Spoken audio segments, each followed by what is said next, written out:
Welcome to Reading, Writing, and Inquiry, also known as W131 Composition in Indiana University's Academic Program Guide. I am Nikita Hulbert, one of the three course instructors at LT. And as you may know, this is the inaugural class of Reading, Writing, and Inquiry.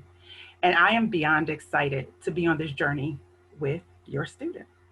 So far, students have told me that they are engaged and thinking differently about their approach to reading and writing. And a few of them are even mad at the 5 paragraph essay. But no one should be mad at the 5 paragraph essay. It serves its purpose. However, I agree with students regarding engagement. 20 years ago, I became an English teacher because I love being in the weeds with the words, struggling, searching, questioning, and building meaning. And that's what this class is about. We look at deceptively simple text, and you may have seen some of the articles, and we milk them for everything they have to offer. We uncover layer after layer to follow how a writer develops his or her or their idea. And then what's even better is eventually students are allowed to find their own place in the world of these ideas. And that's what's great about this course. We start by making sure we understand other writers' ideas, but by the end of the course, as you will see shortly, students' ideas are front and center, and they're learning how to, justify and argue their ideas with evidence. So I'm going to take a moment here to switch to share my screen so that I can walk you through a few of the policies and some more background about the course.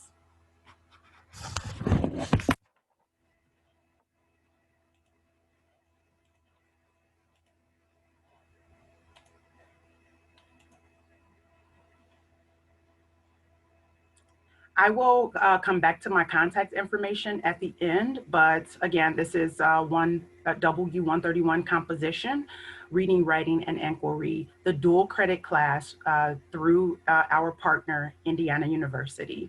And just as a side note, before I get into the course policies, students have or will receive an email from the Advanced College Project through Indiana University to register for Indiana University and to take care of all of the business through Indiana University's bursar's office so that they can be registered for their 3 college credit hours, which is one of the exciting parts of this course, I know.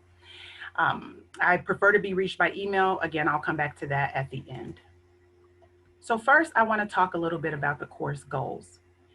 This class is, we have wonderful classes in our language arts department at LT, but this class, of course, pushes students beyond to think about how they write and think in multiple disciplines. And so we put an emphasis on the critical thinking from on scholarly sources from multiple disciplines. In the textbook, writing and reading for ACP, you will see that it is divided by psychology or, science, and you'll see that there are different disciplines represented there. We want them to employ the writing process, and that is similar to their other language arts classes, but we use specific analytical tools for pre-writing. And you can find a handout entitled Analytical Toolkit on Canvas in the second module. And I ask students to refer to this handout frequently because we pull tools from that toolkit for thinking and pre-writing. They also draft, of course, and we expect substantial revision.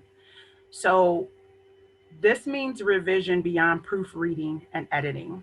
I had a writing conference recently, and the student really got to his idea at the end of the text. It was, a long paragraph, and the idea was at the end of that paragraph. And so the student had to go back and start from the end and basically delete most of what came before that idea. This is what we mean by substantial revision. We can't be afraid to cut once we discover the real idea.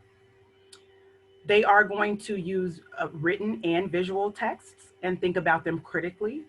They are going to engage in inquiry-driven research. They will form a research question. Again, this is where they come into the course, a research question that reflects who they are.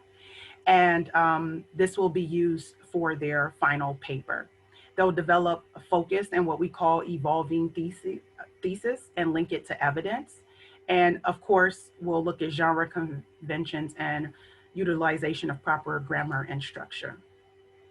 This quickly is what uh, we share with students and what Indiana shared with us as instructors in their training for this course as a visual representation for this course, the skill crescendo. And we start here with the less complicated skills of the looking at the analytical habits of mind, the 5 analytical moves, and the skills increase in difficulty as we move through the course to the point where they are doing that inquiry based research and creating that evolving thesis. You can find all of these assignments on their syllabus, but what I will point out here is that the micro themes are shorter essays. They are still summatives, but they are shorter essays, which lead into the larger essays in each unit. Also, the grading scale here is slightly different from LT's. It's the more traditional grading scale. And a student must earn a C in this course in order to receive credits from Indiana University.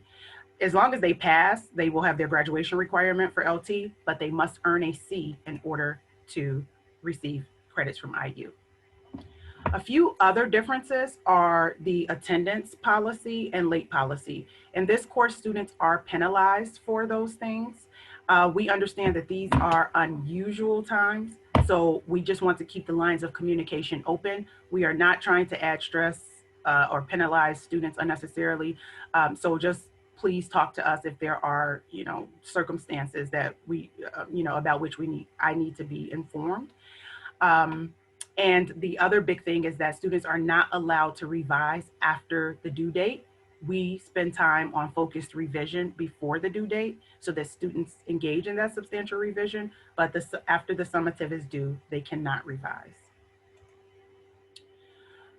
Just quickly, this is my Canvas page where students come every day to log into class. This is the home page with my recurring class link, and also where students go if they have a scheduled one-on-one conference with me. And this is that screen that I spoke about earlier with the modules where students can find all of the work that they need for the class. And you'll see things like the conference sign up.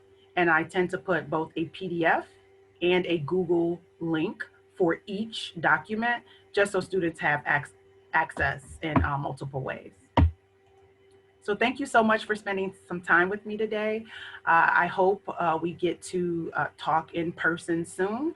I am available by email, please, which is what I prefer because I get back to you much more quickly. However, you may call me at my office. I check that voicemail frequently, and I will respond that way if it is what you prefer.